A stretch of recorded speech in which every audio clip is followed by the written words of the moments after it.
Le jour du Seigneur vous parvient aujourd'hui de la paroisse de Saint-Vianney dans la vallée de la Matapédia, en Gaspésie. Et dans le cœur des hommes, il viendra récolter sa moisson. Le célébrant est l'abbé Benoît Caron. Ne ferme pas ton cœur, écoute le Seigneur, ton blé mûrira. Sur les chemins du monde, le Seigneur a semé le bon grain. Et dans le cœur des hommes, il viendra récolter sa moisson. Arrache les épines, arrache les buissons, écoute le Seigneur, ton blé mûrira. Sur les chemins du monde, le Seigneur a semé le bon grain. Et dans le cœur des hommes, il viendra récolter sa moisson. Méprise ta richesse, méprise ton argent, écoute le Seigneur, ton blé mûrira. Sur les chemins du monde, le Seigneur a semé le bon grain. Et dans le cœur des hommes, il viendra récolter sa moisson. Résiste à la tempête, résiste à tous les vents, écoute le Seigneur, ton blé mûrira. Sur les chemins du monde, le Seigneur a semé le bon grain. Et dans le cœur des hommes, il viendra récolter sa moisson. Réveille ton courage, laboure bien ton champ, écoute le Seigneur, ton blé mûrira. Sur les chemins du monde, le Seigneur a semé le bon grain.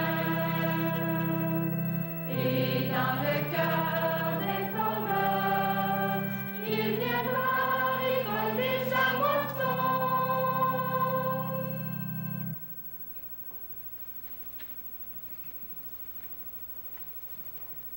Au nom du Père, du Fils et du Saint-Esprit,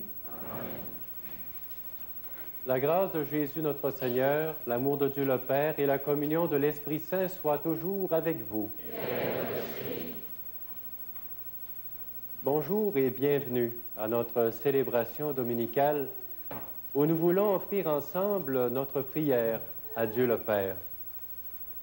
À vous tous, chers téléspectateurs et téléspectatrices, notre main est tendue pour que Dieu vous parle personnellement dans votre foyer et vous rappelle que vous êtes essentiel à la croissance du royaume de Dieu.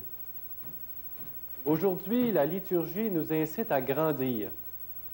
Toute vie doit être tendue vers un dépassement.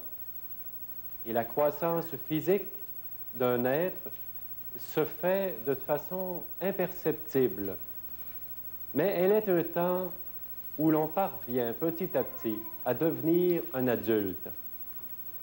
Bénissons le Seigneur qui nous a placés sur cette terre et fait croître son Église et nous fait entrevoir la fête universelle à laquelle toute l'humanité est conviée. Face à la vie présente, nous sommes tentés de nous laisser envahir par l'impatience et le découragement. Pourtant, le Seigneur est là, à nos côtés, toujours prêt à nous aider. Seigneur, tu fais fleurir sur nos lèvres ta louange. Pour le peu d'amour qui germe en nos cœurs, pardon, Seigneur.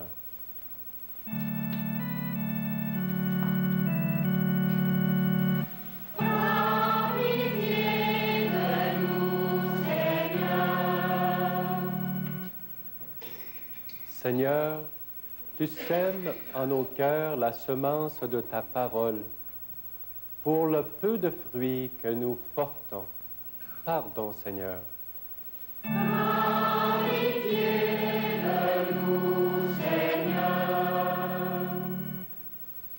Seigneur, tu ouvres sur notre exil une porte de lumière. Pour le peu d'empressement à nous rapprocher de ta maison, pardon, Seigneur.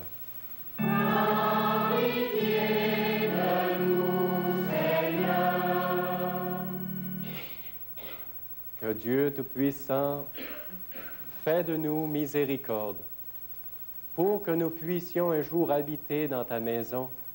Pardonne-nous nos péchés et conduis-nous à la vie éternelle. Amen.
Prions le Seigneur.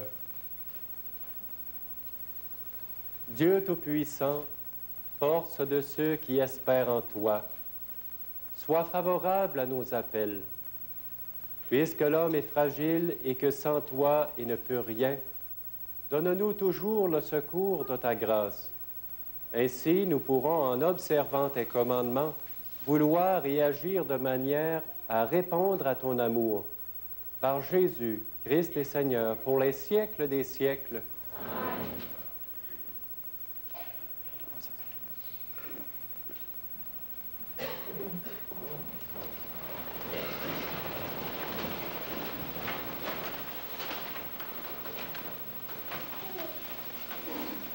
Un jeune rameau qui devient un cèdre magnifique.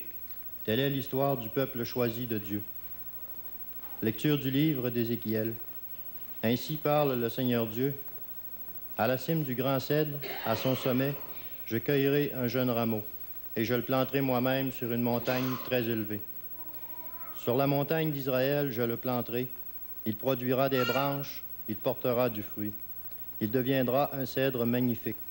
Tous les passereaux y feront leur nid, toutes sortes d'oiseaux habiteront à l'ombre de ses branches. Et tous les arbres des champs sauront que c'est moi, le Seigneur. Je renverse l'arbre élevé et relève l'arbre renversé. Je fais sécher l'arbre vert et reverdir l'arbre sec. Moi, le Seigneur, je l'ai dit et je le ferai. Parole du Seigneur.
Au milieu de la persécution, l'apôtre Paul affirme sa pleine confiance dans le Seigneur. Lecture de la seconde lettre de saint Paul apôtre aux Corinthiens. Frères, nous avons pleine confiance, tout en sachant que nous sommes en exil loin du Seigneur, tant que nous habitons dans ce corps. En effet, nous cheminons dans la foi, nous cheminons sans voir. Oui, nous avons confiance et aimerions mieux être en exil loin de ce corps pour habiter chez le Seigneur. Que nous soyons chez nous ou en exil, notre ambition, c'est de plaire au Seigneur, car il nous faudra tous apparaître à découvert devant le tribunal du Christ, pour que chacun reçoive ce qu'il a mérité, soit en bien, soit en mal, pendant qu'il était dans ce corps. Parole du Seigneur.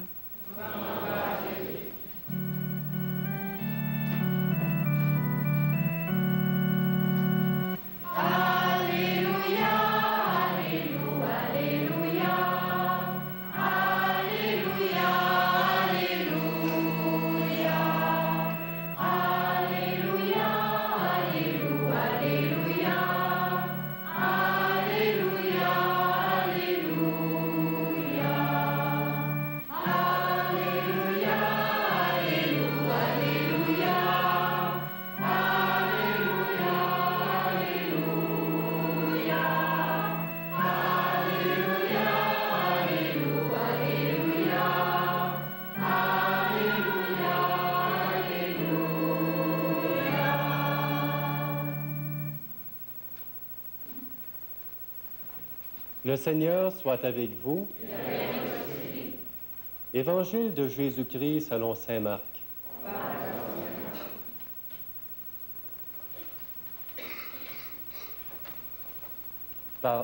Parlant à la foule en parabole, Jésus disait: « Il en est du règne de Dieu comme d'un homme qui jette le grain dans son champ. Nuit et jour, qu'il dorme ou qu'il se lève, la semence germe et grandit, il ne sait comment. D'elle-même, la terre produit d'abord l'herbe, puis l'épi, enfin du blé plein l'épi. Dès que le grain le permet, on y met la faucille, car c'est le temps de la moisson. » Jésus disait encore: « À quoi pouvons-nous comparer le règne de Dieu? Par quelle parabole allons-nous le représenter? Il est comme une graine de moutarde. Quand on la sème en terre, elle est la plus petite de toutes les semences du monde. Mais quand on l'a semée, elle grandit et dépasse toutes les plantes potagères, et elle étend de longues branches, si bien que les oiseaux du ciel peuvent faire leur nid à son ombre. » Par de nombreuses paraboles semblables, Jésus leur annonçait la parole dans la mesure où ils étaient capables de la comprendre. Il ne leur disait rien sans employer de paraboles, mais en particulier, il expliquait tout à ses disciples. Acclamons cette parole du Seigneur.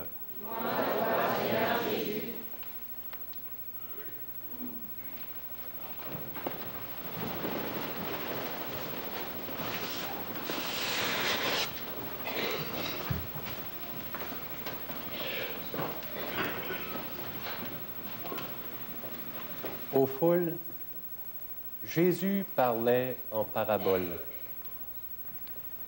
Une parabole, c'est une petite histoire que Jésus raconte, une petite histoire très simple, pour faire comprendre une grande réalité.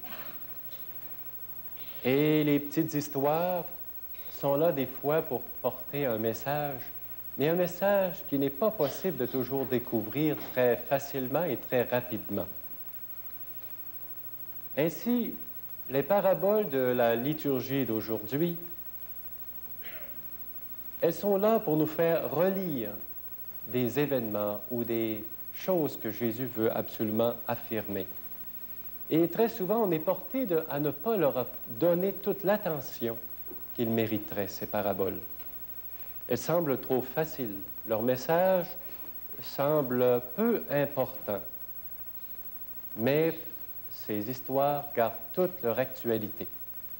Écoutons-les avec foi. Y a-t-il expérience plus simple et plus universelle que l'expérience d'un semeur ou d'un jardinier? Notre société est majoritairement urbanisée. On vit en ville, que ce soit au Québec, au Canada, en Amérique, habituellement, on vit en ville. Notre société est vraiment majoritairement urbaine. Mais qui ne rêve pas d'avoir un petit jardin?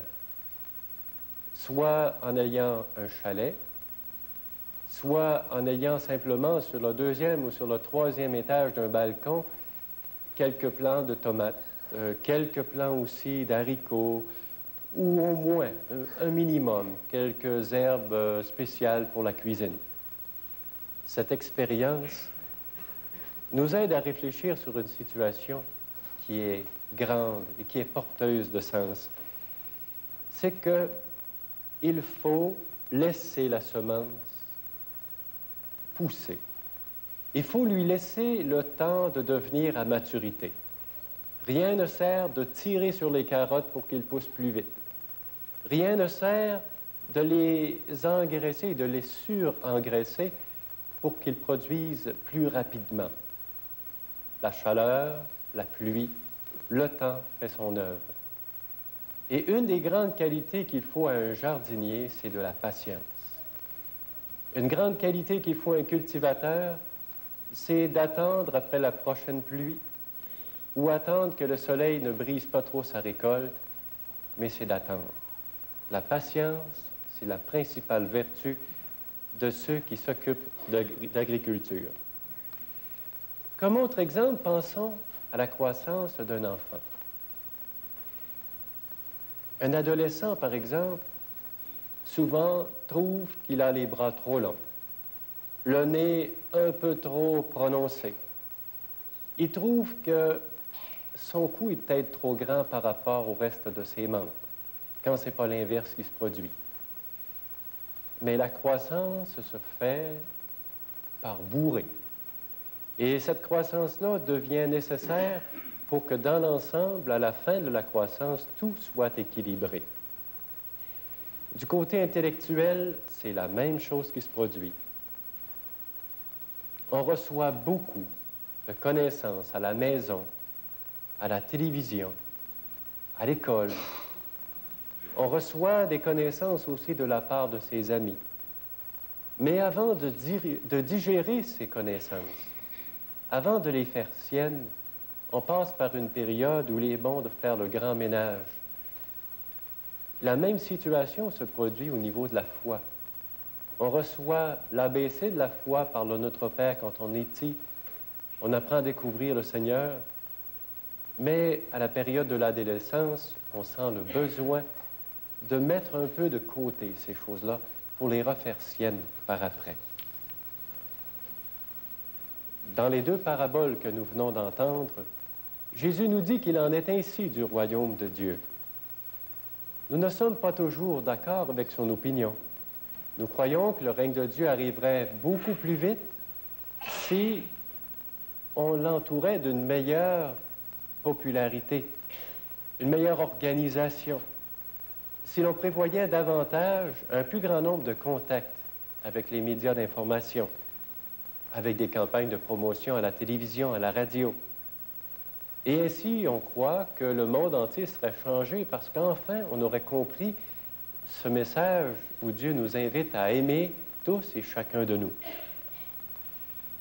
Le Seigneur, devant nos projets, nous répète qu'il n'en est pas ainsi. Jésus, tout en évoquant que le semeur doive respecter les semences, qu'il doit veiller et qu'ils doivent la laisser parvenir à la croissance, et nous rappelle que les travaux du semeur sont nécessaires pour que tout parvienne à maturité. Semer, surveiller les champs, favoriser la croissance de la bonne semence, en arrachant, bien sûr, les herbes nuisibles. Aussi, il ne faut pas oublier qu'il faut récolter. Rien ne sert de semer, rien ne sert de compter sur la croissance si on ne récolte pas. Sur le plan de la foi, nous vivons dans notre région une situation qui nous parle aussi de croissance au niveau de notre rencontre avec le Seigneur. C'est un projet d'éducation de la foi au niveau du diocèse de Rimouski et qui concerne les gens de la vallée de la Matapédia d'une façon spéciale, donc notre coin de pays.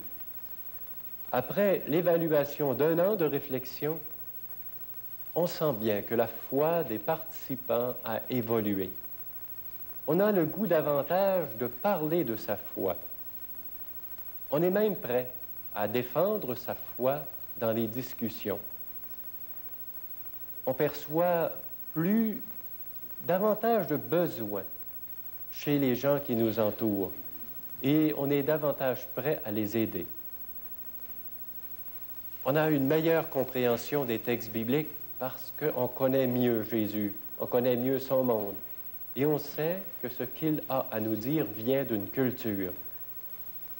On découvre le besoin de se ressourcer à cette parole de Dieu.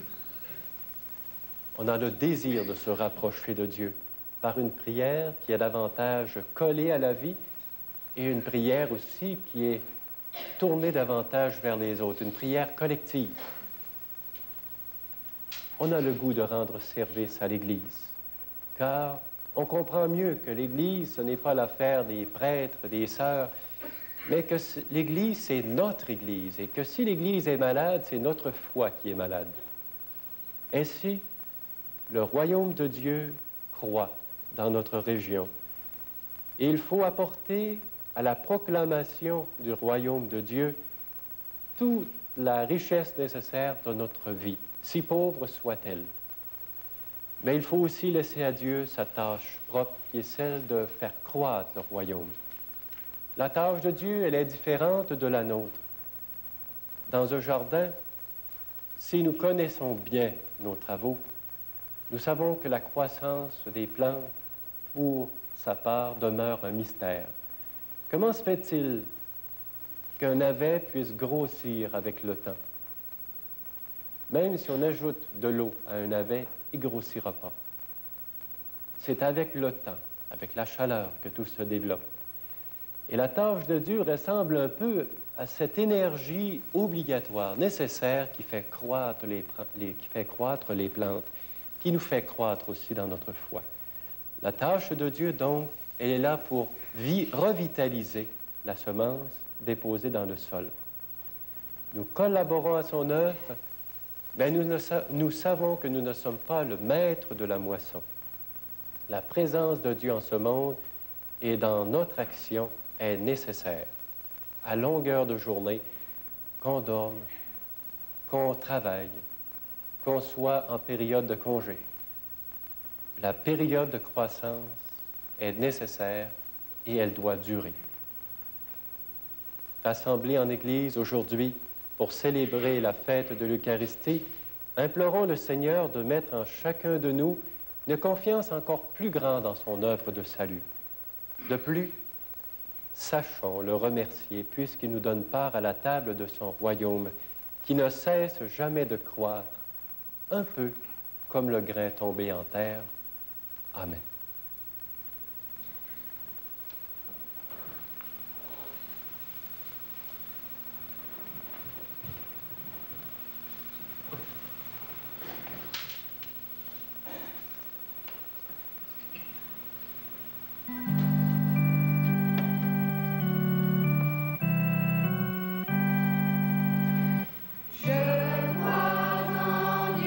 Qui chante et qui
Le règne de Dieu est comme un grain enfoui dans les sillons du monde. Ensemble, prions afin qu'il mûrisse pour la moisson de Dieu.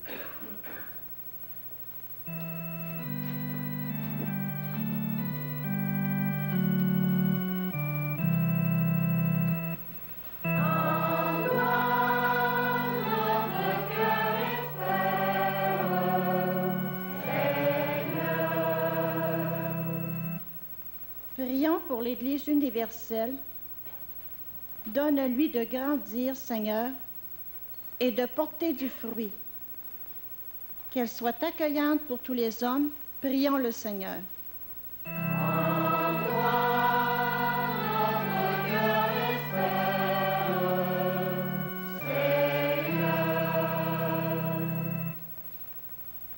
Prions pour tous ceux et celles qui sèment la bonne nouvelle. Par leurs paroles, leurs écrits, le témoignage de leur vie. Garde-les, Seigneur, dans la confiance de ta parole, qui, nuit et jour, germe et grandit. Prions le Seigneur.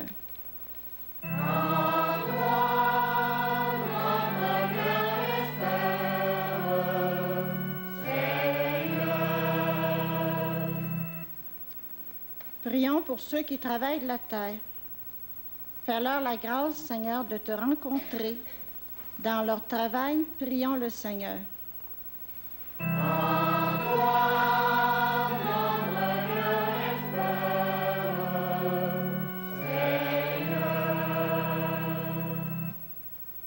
Prions pour les jeunes. Enracine-les solidement comme un chêne dans la foi et l'amour. Qu'ils trouvent des témoins de la parole chez les adultes. Prions le Seigneur.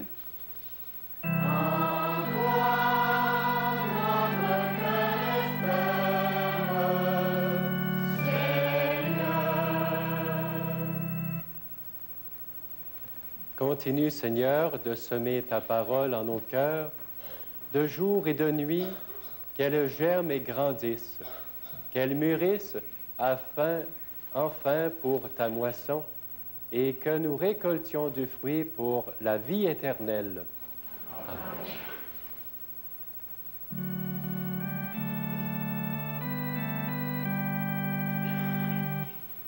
Voici le pain, voici le pain, pour le repas et pour la route. Voici ton corps, voici ton sang, entre nos mains, voici ta vie qui remet de nos cendres. Pain des merveilles de notre Dieu, paix du royaume, table de Dieu. Voici le pain, voici le pain, pour le repas et pour la route. Voici ton corps, voici ton sang, entre nos mains, voici ta vie qui remet de nos cendres. Vin pour les noces de l'homme-dieu, vin de la fête, Pâques de Dieu. Voici le pain, voici le pain, pour le repas et pour la route. Voici ton corps, voici ton sang, entre nos mains, voici ta vie qui remet de nos cendres. Force plus forte que notre mort, vie éternelle en notre corps.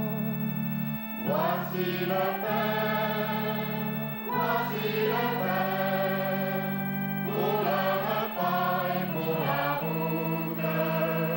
Voici ton corps, voici ton sang, entre nos mains.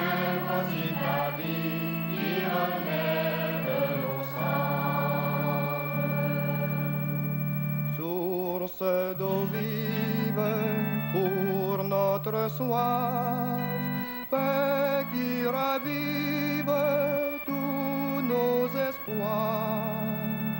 Voici le pain, voici le pain, pour le repas et pour la route. Voici ton sang, voici ton sang, entre nos mains, voici ta vie qui renaît de nos cendres. Porte qui s'ouvre sur nos prisons, mais qui se tendent pour le pardon. Voici le pain, voici le pain, pour le repas et pour la route. Voici ton corps, voici ton sang, entre nos mains, voici ta vie qui renaît de nos cendres.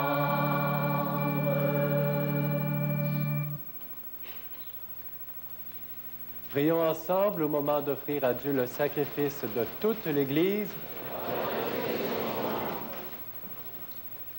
Tu as voulu que nous trouvions, Seigneur, dans les biens que nous te présentons, les nourritures de cette vie et le sacrement d'une vie nouvelle. Fais que nos corps et nos âmes puissent toujours en bénéficier. Par Jésus-Christ, ton Fils, notre Seigneur. Le Seigneur soit avec vous.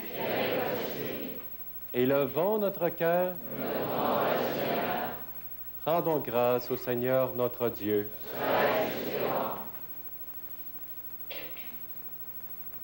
Père, nous te disons merci.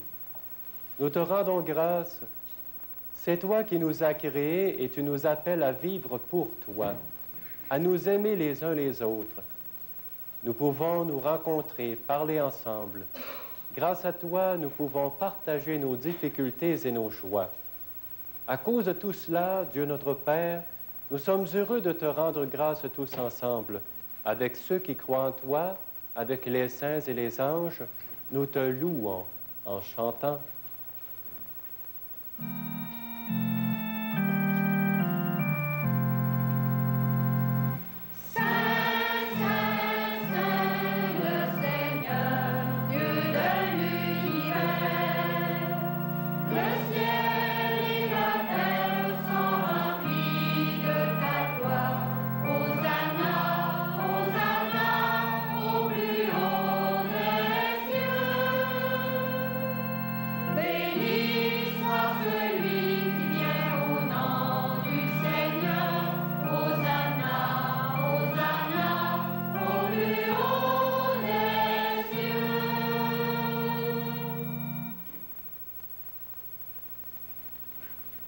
Oui, Dieu très saint, tu es bon pour nous, tu es bon pour tous les hommes.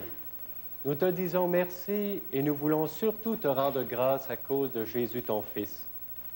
Il est venu chez les hommes qui se détournent de toi et n'arrivent pas à s'entendre. Avec l'Esprit Saint, il ouvre nos yeux et nos oreilles et change notre cœur. Alors nous arrivons à nous aimer et nous reconnaissons que tu es notre Père et que nous sommes tes enfants. C'est lui, Jésus le Christ, qui nous rassemble maintenant autour de cette table où nous apportons notre offrande. Sanctifie, Père très bon, ce pain et ce vin. Ils deviendront pour nous le corps et le sang de Jésus, ton Fils, qui nous a dit de faire à notre tour ce qu'il avait fait lui-même la veille de sa passion. Au cours du dernier repas qu'il partageait avec ses disciples, Jésus prit le pain. Il te rendit grâce, il partagea le pain et le donna à ses amis en leur disant, « Prenez et mangez-en tous, ceci est mon corps livré pour vous. »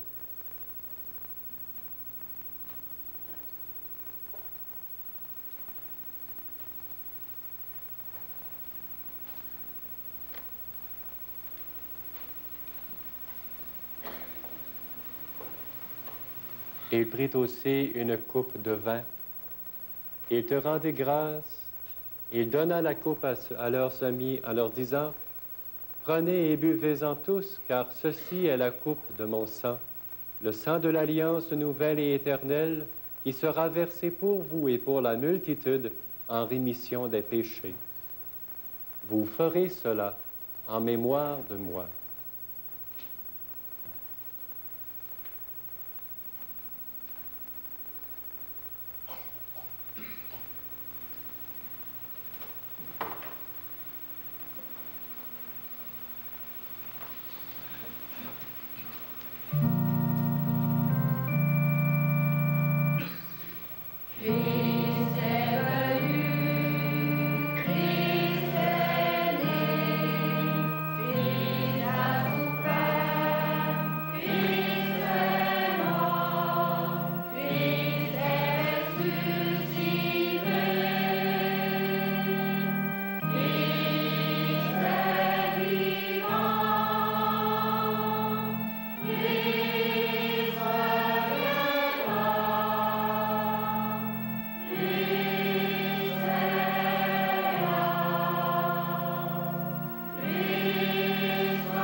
Voilà pourquoi nous sommes ici, rassemblés devant toi, Père, et tout remplis de joie, nous rappelons ce que Jésus a fait pour nous sauver. Dans cette offrande qu'il a confiée à l'Église, nous célébrons sa mort et sa résurrection. Père du ciel, accueille-nous avec ton Fils bien-aimé.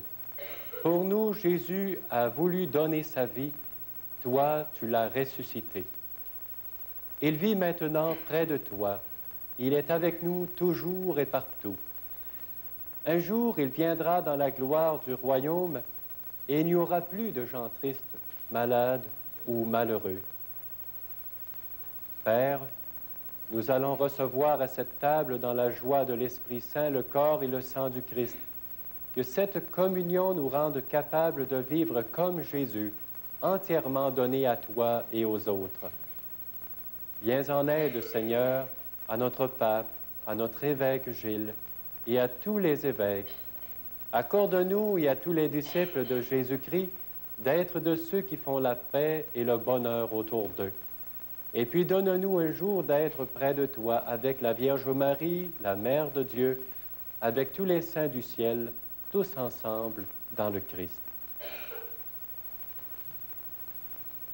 Par lui, avec lui et en lui, à toi, Dieu le Père Tout-Puissant, dans l'unité du Saint-Esprit, tout honneur et toute gloire pour les siècles des siècles. Amen.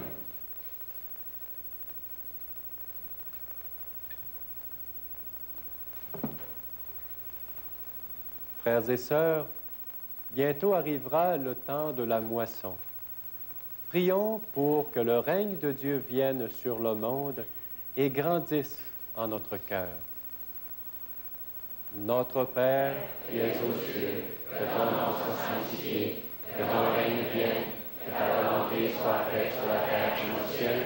Donne-nous aujourd'hui notre pain de ce jour. Pardonne-nous nos offenses, comme nous pardonnons aussi à ceux qui nous ont offensés. Et ne nous soumets pas à la tentation, mais délivre-nous du mal. Délivre-nous de tout mal, Seigneur, et donne la paix à notre temps. Par ta miséricorde, libère-nous du péché. Rassure-nous devant les épreuves en cette vie où nous espérons le bonheur que tu promets et l'avènement de Jésus-Christ, notre Sauveur. Car c'est toi qui appartiens le règne, la puissance, la gloire pour les siècles des siècles. Seigneur Jésus-Christ, tu as dit à tes apôtres, je vous laisse la paix, je vous donne ma paix. Ne regarde pas nos péchés, mais la foi de ton Église. Pour que ta volonté s'accomplisse, donne-lui toujours cette paix et conduis-la vers l'unité parfaite, toi qui règnes pour les siècles des siècles. Amen. Que la paix du Seigneur soit toujours avec vous. Et avec votre esprit.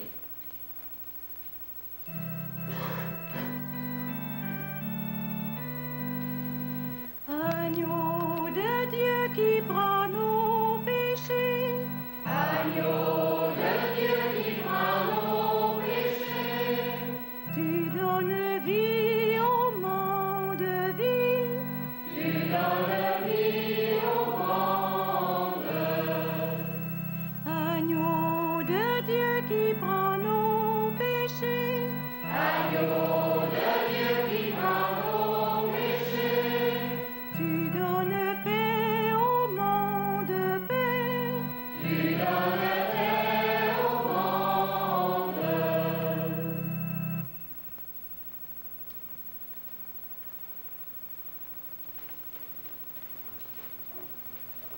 Dieu a fait vers nous les premiers pas. Dans son amour, il nous invite à grandir. À chacun et à chacune d'entre nous, il donne sa vie entière. Voici Jésus, l'agneau de Dieu, qui enlève le péché du monde. Seigneur, je ne suis pas digne de te recevoir, mais dis seulement une parole et je serai guéri.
suffit sa peine, et Dieu vous porte dans sa main. Cherchez d'abord le royaume et la justice de Dieu. Cherchez d'abord le royaume, le reste vous sera donné.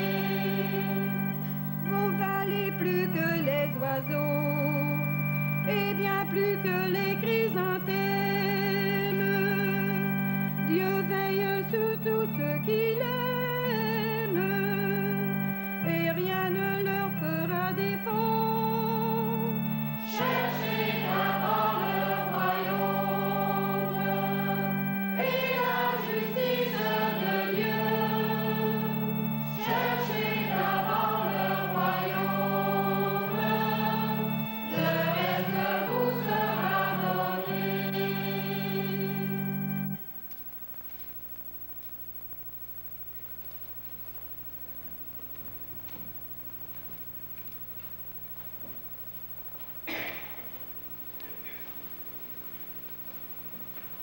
Tu as semé et fait mûrir en nos cœurs la semence de ta parole. Nous te bénissons, Seigneur.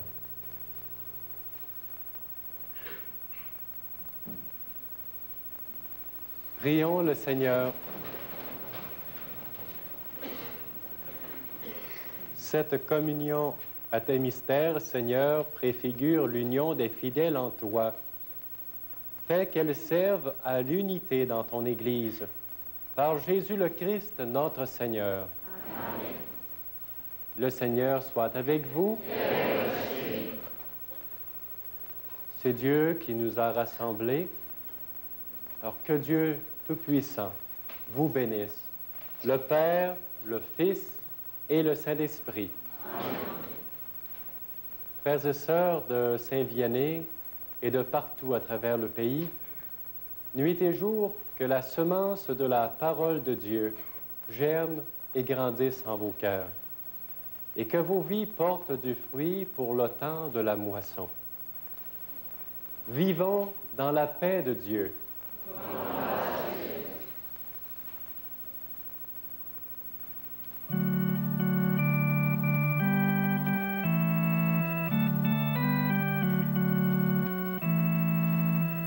Soyons témoins de Jésus-Christ, ravivons l'espérance, aimons nos frères en Jésus-Christ, solidaires du monde, solidaires du monde. Le jour du Seigneur vous parvenait aujourd'hui de la paroisse de Saint-Vianney dans la vallée de la Matapédia, en Gaspésie.